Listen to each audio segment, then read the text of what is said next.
I'm here with Andrew Gazdecki, I believe. I could be wrong. He refused to tell me prior to starting the recording. But Andrew is a three-time founder. He sold two companies, and he's working on something really cool, new right now called MicroAcquire, which we'll talk a lot about today. But Andrew, I'm so excited to have you on this episode, especially since I believe we'll be talking a lot about things that we really haven't covered too much, especially in the M&A space and things like that on this podcast yet. So that's why I for one am stoked about it. But Andrew, welcome. Let me know how I did on your last name, and we'll go from there. Yeah, Jeff, thanks for having me. And yeah, for those listening, I wouldn't tell Jeff how to properly pronounce my last name until he hit five. And you said it perfectly. It's Andrew Gazdecki. My friends call me Gazzo. Nice. We can do that too if you prefer. Or we could just do Andrew, or we might not even say names since we already introduced each other. Whichever one works for you, man. All right, awesome. So one of the things I like to do when we start off an episode is kind of get a feel for who we're talking to, what they've done, what are they working on right now. So Andrew, kind of give us a little flavor for who you are and what you're working on right now. Yeah, definitely. How far back do you want me to go in terms of, How far what I've back done in can the you past? remember? No, I'm just kidding. However, That's whatever you think is most relevant, to your story, however you tell it, I'd love to hear it. Yeah. So I'd probably just say I've been an entrepreneur my whole life. I was kind of that kid selling, baseball cards. I had an eBay store when I was 16. I have a number of failed ventures, and a couple of successful ones. And today I'm working on a startup acquisition marketplace, helping entrepreneurs exit their businesses, and also working with a lot of really interesting buyers to acquire those companies. But yeah, my story is just really, me kind of carving my own path in business, I guess. Again, lots of failures along the way, and I think I had some lucky runs as well. So happy to go more in depth on Yeah, maybe that. I mean, so it sounds like based on what you're saying, we have a very kind of similar story. We both got started with our entrepreneurial journey early on.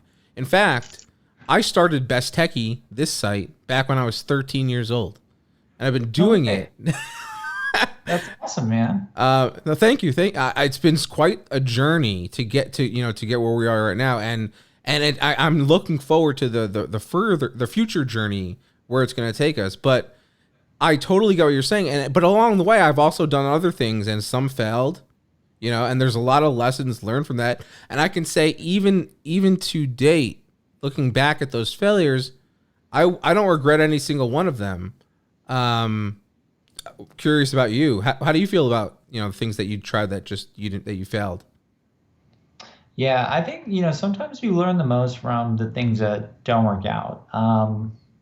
Like one of the most relevant ones for me was, definitely my earlier ventures where I would kind of just start stuff and then I just wouldn't necessarily finish it. Mm. And so, or another example I'll give, I actually interned at a startup in college. This is probably my biggest lesson I've learned from a failure. Not a bit of personal failure, but somewhat.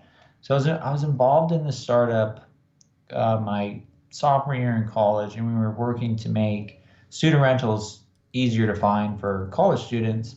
They had raised about $25,000, and they just kept spending a lot on feature development, thinking this next feature was going to help take their startup to the To the next next level. level. Yep.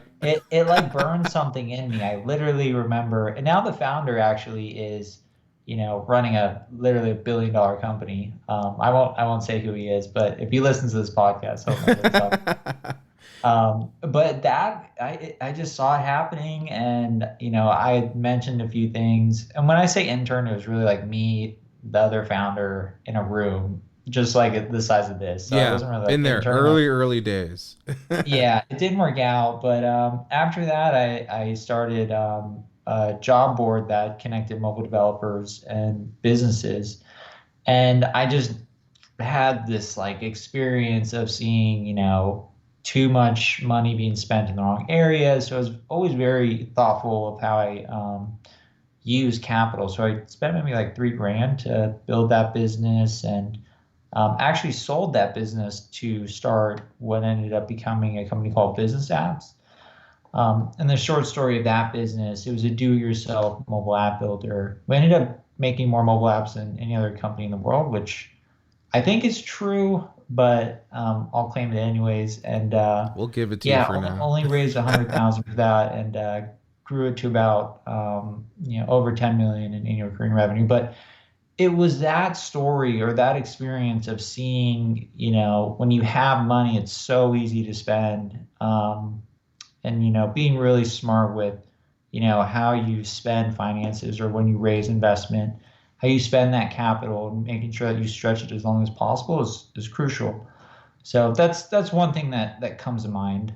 Absolutely. And you hit on a lot of really interesting points right there. One, the first I want to just hit on is the fact that companies can find themselves often chasing features in the hope that that feature will result in the breakthrough of customers and users that they're looking for.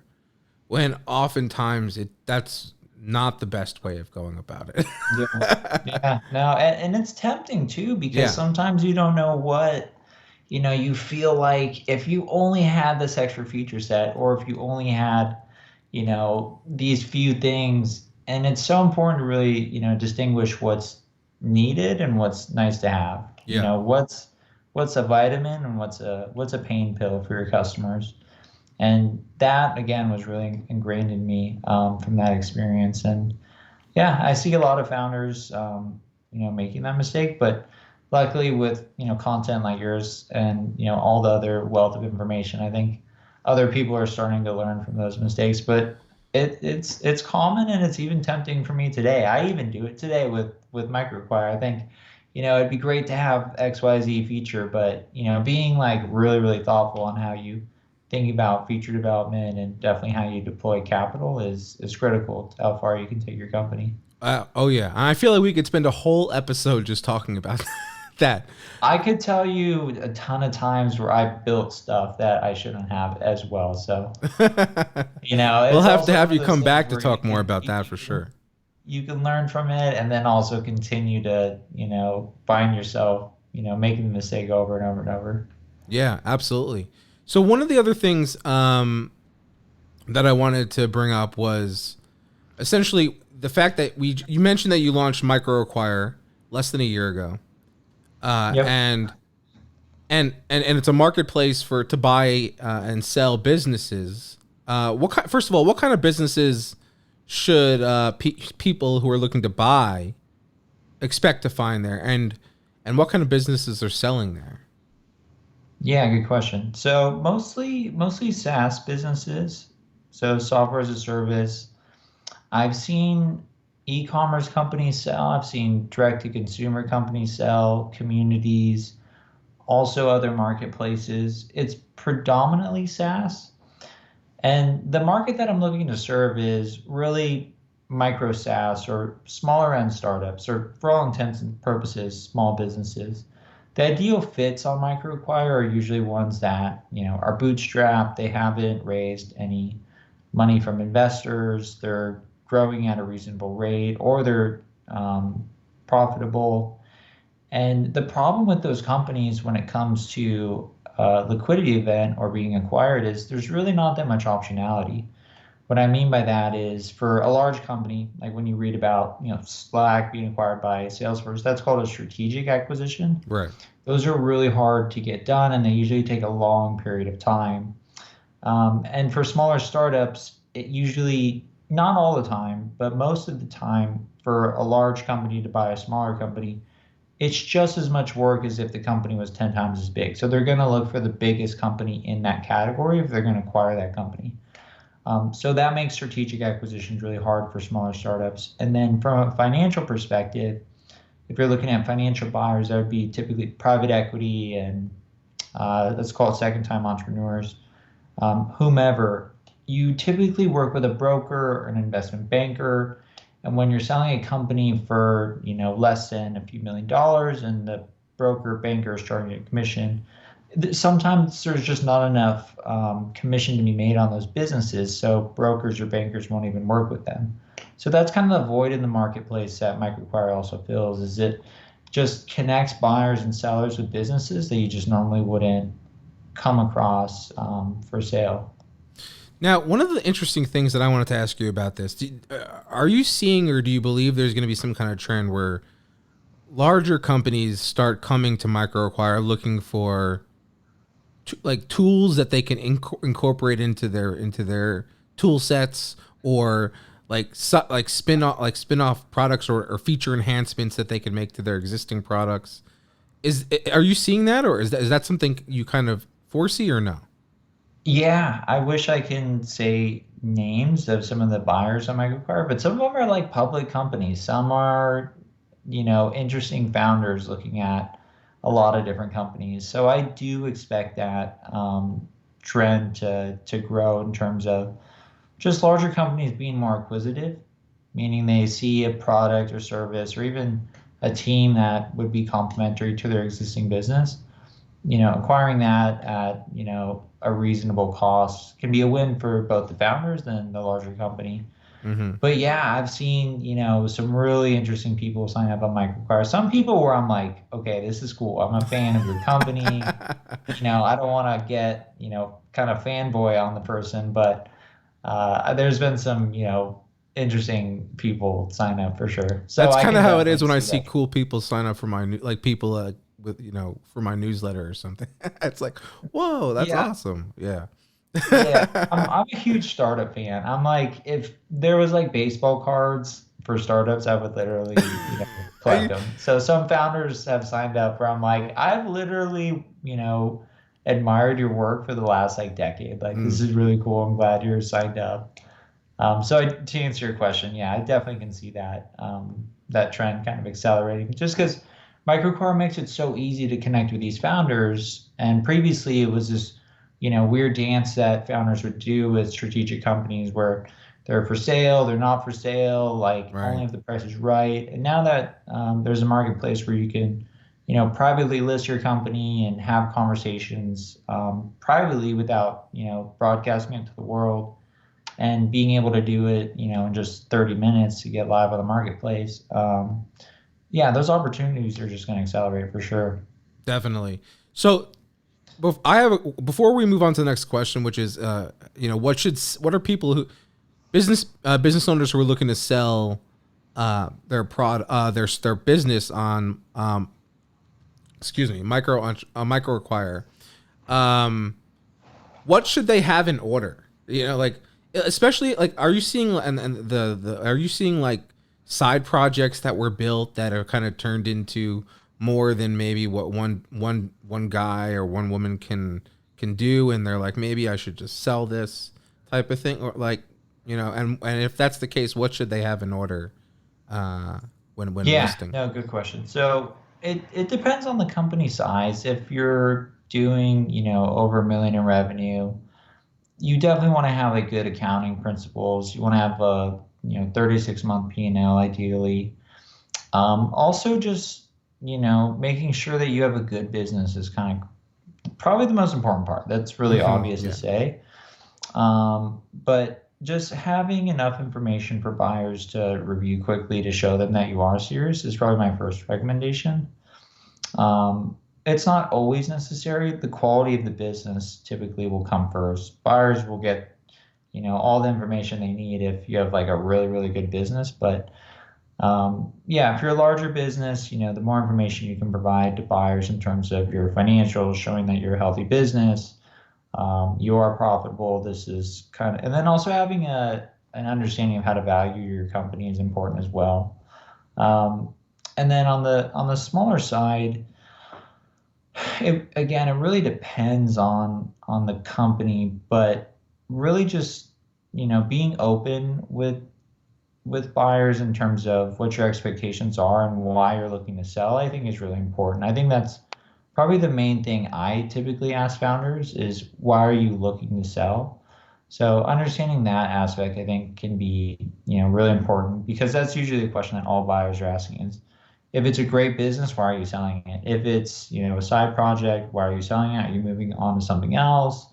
Having like those items, long story short, just, proper bookkeeping, when you do go to sell your company, make sure you, focus on continuing to grow if you are, so you have, a quality company and that increases the optionality with buyers.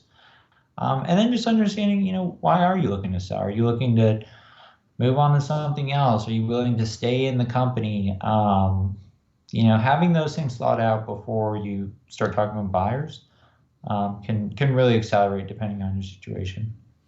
Interesting. I'm curious though, if when you ask another founder why are you looking to sell, what are some red flags and what are some like acceptable answers in your book? I'll start with the red flags. I mean, the main one is, exploring options or something like that, which is fine. But, when buyers are looking at a lot of businesses, if they feel that you're not serious about actually selling your business, you're kind of wasting everyone's time, which isn't necessarily a bad thing. But buyers are typically looking at more than one business. So, being really clear that, hey, I'm looking to move on to something else, or we've grown a business to a certain point where we feel like this is a good opportunity to, pass it on to someone else. There's really no like major red flags that come to mind aside from just, I'm testing out the market, or, I just want to hear what buyers say. That's probably the main one. Hmm. But good reasons are, you've grown the company to a point that, maybe you need some new expertise to come in.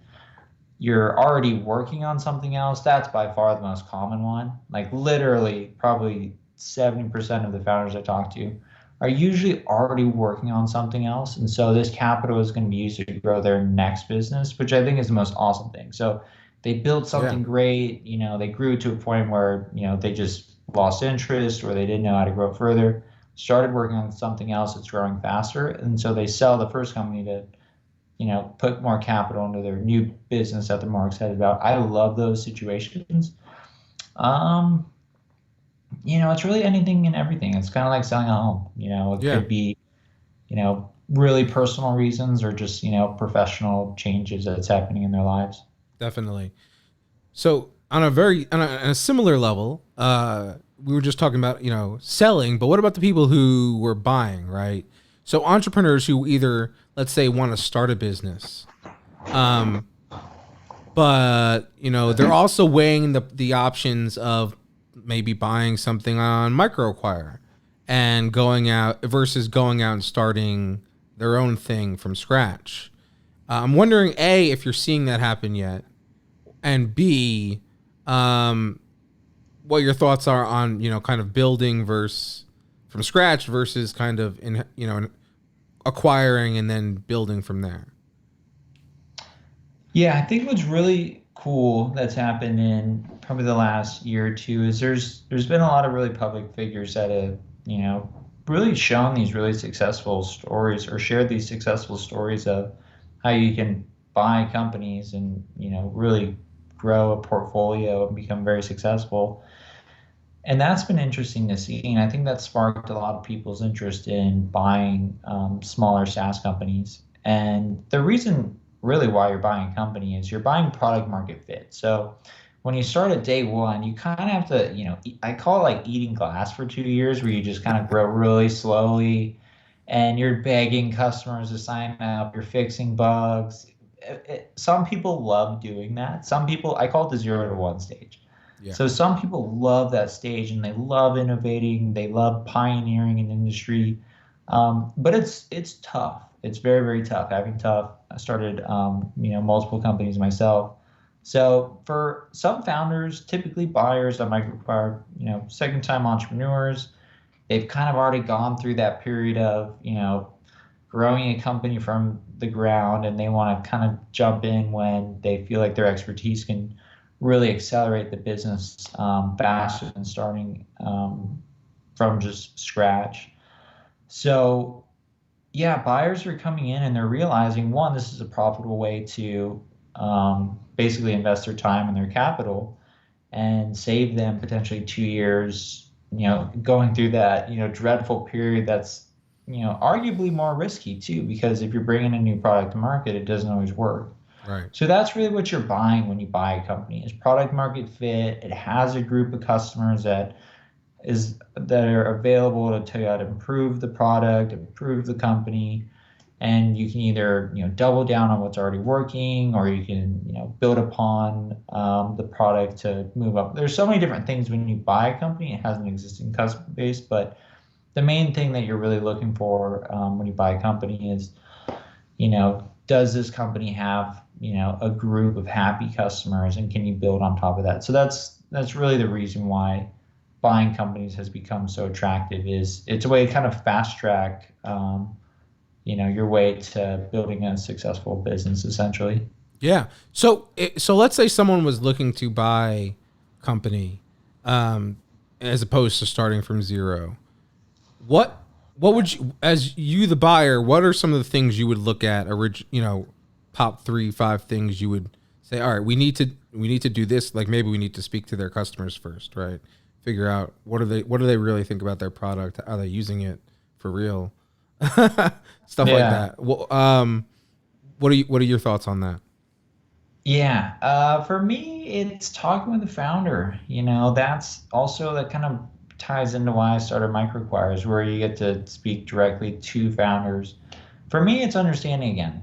Why do you want to sell it? Are you a good person? Can I see myself? Because if you're going to do a transaction with a person, you want to know that they're ethical. Obviously, you want to have an attorney really make sure that everything is in order and things are going to go the agreed way. But yeah, just hopping on the phone with someone and just discussing the business, getting their thoughts on it, why are they looking to sell? That's number one for me. Because if you can't see yourself really, working with this person at least for, 30, 60 days, it's going to be hard to get a deal done. Mm-hmm. There's a great quote by Warren Buffett. It's really hard to do a good deal with a bad person. So that's probably the first thing for me. Yeah, it's true. And then two, looking at customer reviews. What are customers saying about the product? Um, are there a group of happy customers that you can talk to? You want to be careful there because you don't want to spook customers and say, "Hey, we're looking at buying the business," and then the next thing you know, they have a group of customers saying, like, "Is everything going to change? You're going to raise prices?" All that stuff. So, looking at customer reviews, and then three, just making sure the businesses, the numbers that the founder is sharing with you are accurate. Mm-hmm. So that could be asking for, read access into their Stripe account or Chart Mobile or Barometrics or Profitwell, just so you can kind of verify, is this business really in the range of revenue that you're stating it is? Those are probably the top three. Talking with the founder, looking for happy customers, and then obviously, doing your due diligence on financials and even the code base, and the customers can count as customer reviews as well.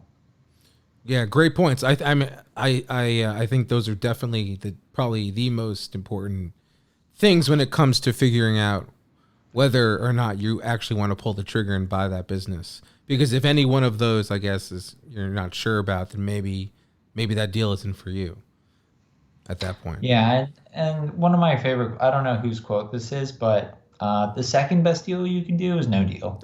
Yeah, So, yeah, when you find a business, it's really easy to fall in love with it right away, but you want to make sure that, you're in alignment with the founder in terms of, what's going to make sense and getting a deal done, whether that's pricing terms, what does post-acquisition transition look like?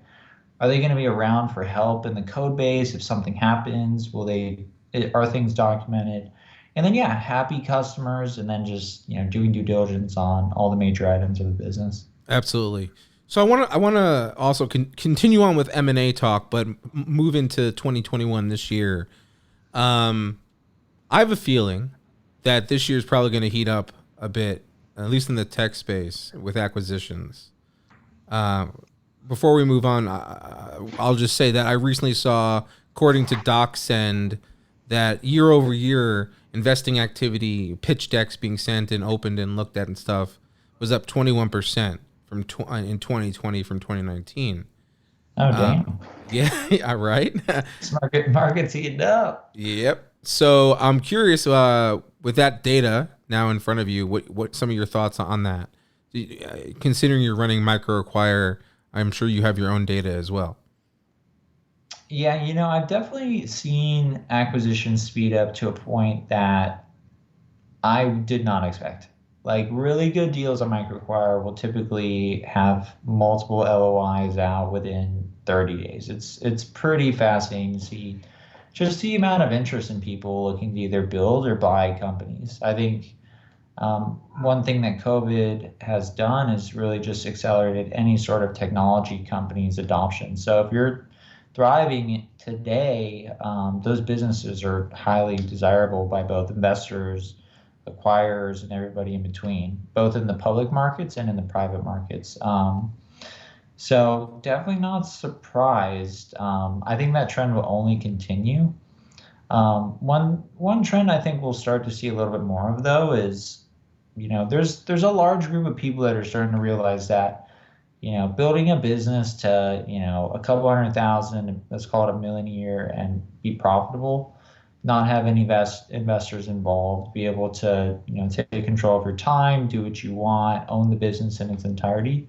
I think that's a trend in tech that's going to become a little bit more prolific because I could go on a rant, and so I'll just keep it short. But with tools like AWS, Stripe, all the no-code tools that are being brought out to the market, it's almost democratizing the ability to build a startup, which I think is really, really interesting. When that happens, more startups become creative than ever, and I think everyone's going to start carving out their own little niches on the internet. We're going to see a lot of amazing micro businesses that serve a very, very specific set of customers really well, and they don't have investors. They own the whole business, and Yep. they run it from wherever they want, kind of like your business in a way, I assume. Exactly. And the craziest part about what you're saying is we literally talked about something very similar in our last episode of Techie Bites with Jason Bade, the co-founder and CEO at Pico, which has built a CRM business for digital media companies to essentially switch from being so focused on CMSs and have the CRM be the element of their business so they can basically build on top of a CRM as opposed to being tied to a CMS. And they handle all the payments and things like that through Stripe. And what you were saying about building out building out a lot of micro businesses is exactly what we were talking about. And how there's going to be a lot, I'm sure, people unbundling of tech, right? And consultants and lawyers and a lot of people who can use content and other things to build audiences and build micro businesses where that they own. So I do think that that is the future, especially in the knowledge economy for sure. Yeah, I couldn't agree more. I think more and more people are, everyone kind of wants to start their own business. It's really hard to do. So Yeah. definitely want to put that disclaimer out there. Even, I struggle with things all the time. Even just from like a mental perspective, it's hard to start a business is the point there. But more and more people are going to have the opportunity to at least take the swing. 10 years ago, you had to be, an engineer, or you need to have, a team of engineers right out of the gates. And today it's just so easy to test different ideas and to, build products, again, using no code platforms where you don't have to be an engineer. So people that are marketers or they have a sales background or they just have a ton of hustle, like these types of individuals have a way better shot at building a company, in my opinion, than they did, say, 10 or 20 years ago. 20 years ago, we didn't have anything. We didn't have, we were on physical servers. Right. Like it's gotten a lot easier for entrepreneurs, online. So it's an exciting time for sure. Absolutely. So I'm curious if you were looking to acquire a company right now, what would you be looking at? What kind of businesses would are appealing to you right now? What's hot to you? Yeah, I've bought in a few businesses, nothing big, but my favorite example is probably Chimp Charge. It's a simple invoicing tool. I bought it when it had like 5,000 in annual recurring revenue. The reason I liked it is it's super simple. It's niche to a specific audience, which is freelancers. I think that like as more and more people work for themselves as freelancers, that's a growing market. Yeah. And I loved its simplicity. So simple, large addressable market. I think that's a winning formula. And I acquired that company. Already 10x the revenue. Those are businesses that I like. Just really boring. They are simple products and they have really large addressable markets. So those are the three things that really get me excited. Um, but other markets, B2B SaaS is definitely, that's kind of like everyone's looking for, B2B SaaS, 500 in EBITDA, 500K in EBITDA or above. Um, in terms of opportunity, I see so much of those examples on MicroAcquire, specifically to the one I just mentioned. So, for example, really good products, missing sales and marketing expertise. Though, if someone can figure out a way to roll up a bunch of the micro SaaS companies, I think that's going to be a winning opportunity. So, to double answer your question,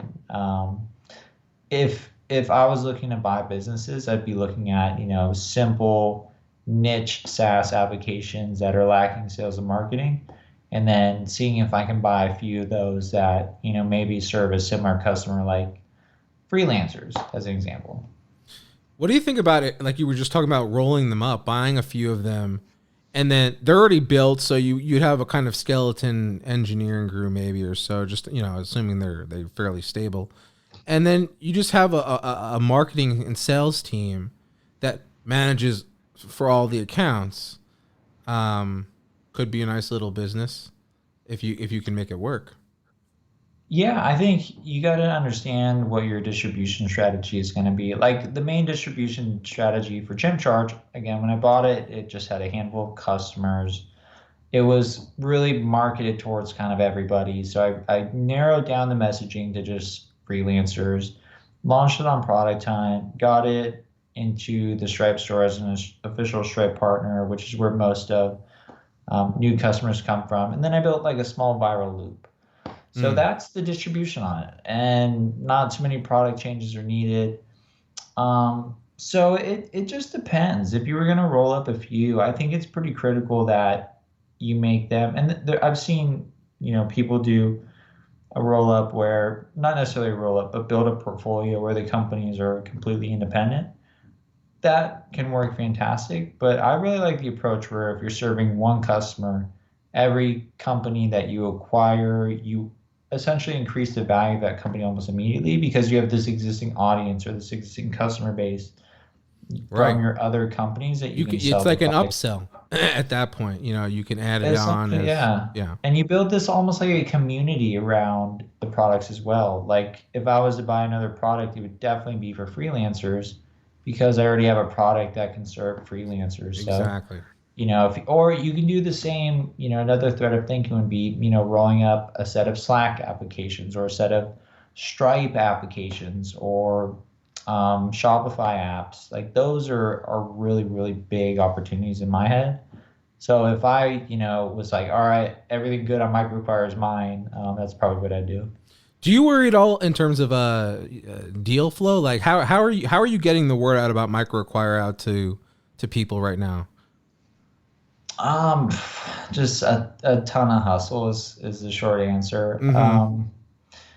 Really, I've just seen a lot of success with just brand and connecting with people and just trying to be really helpful. I know that sounds kind of cheesy, but the more Authenticity entrepreneurs is you is the help, word of the word of the year.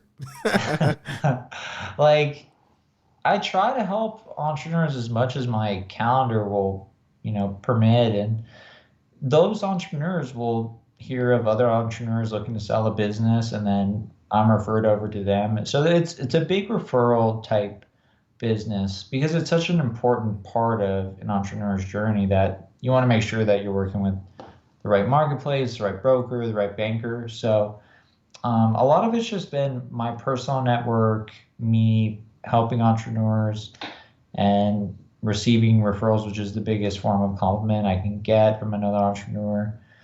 But nothing like secret. There's no like secret strategy. Just really, writing about, acquisitions, really putting the founder first. And then I don't know. I post stuff on Twitter and LinkedIn from time to time. I should probably do a better job figuring out how to get my deal flow, but most of it is referrals.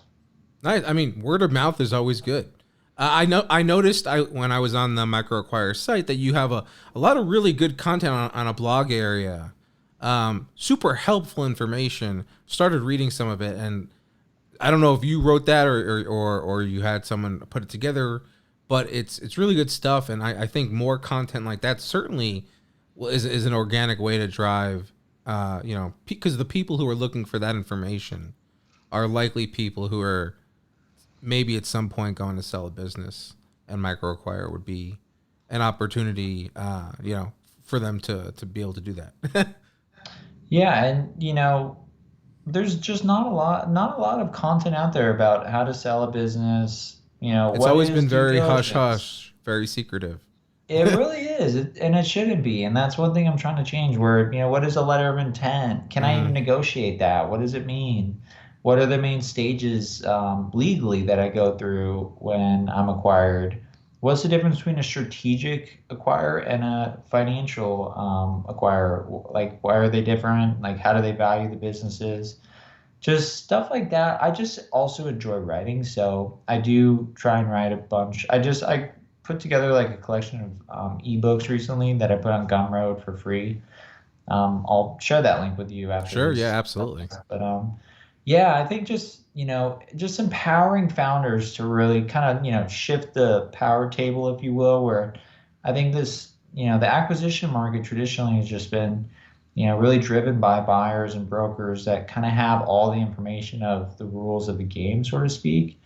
And so I've been just trying to do my best to help educate founders of this is the best time to sell. This is kind of what you need to do to prepare for an acquisition. This is what the legal stages are. Democratizing mergers and acquisitions. I like it. Yeah, and my ultimate goal is, I want to make 1,000 millionaires through MicroAcquire. That's my goal That's with that our is an business. amazing goal, and I really wish you the best with that, because I would love for you if you should keep like a leaderboard of just 1, 2.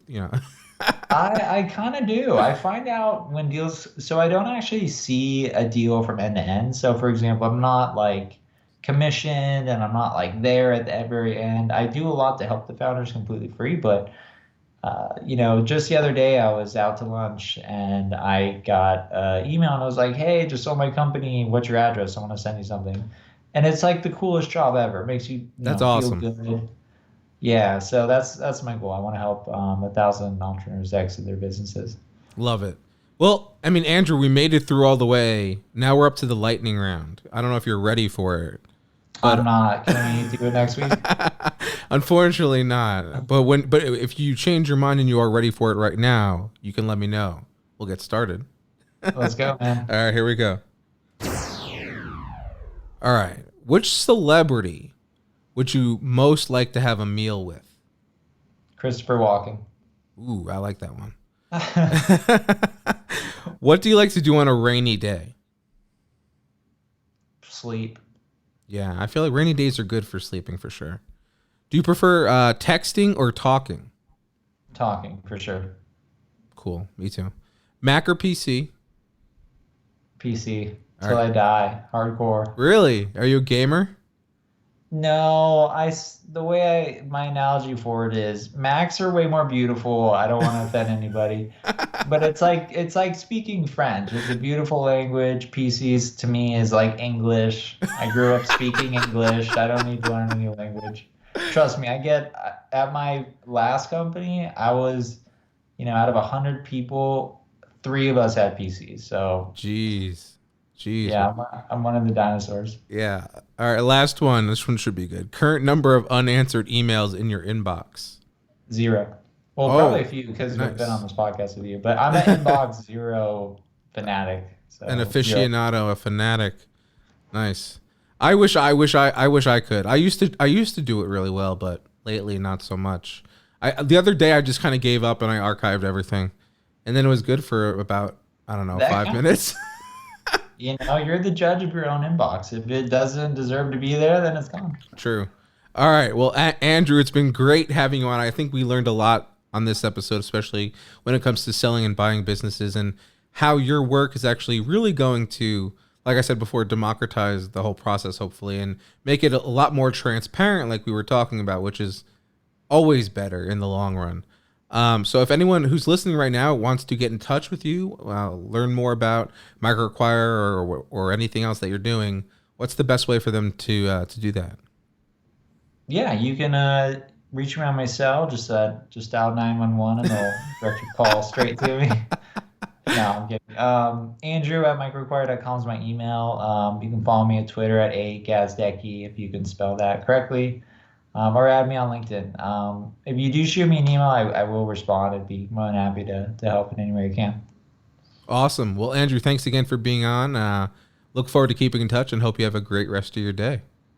You as well. Thanks for having me, Jeff.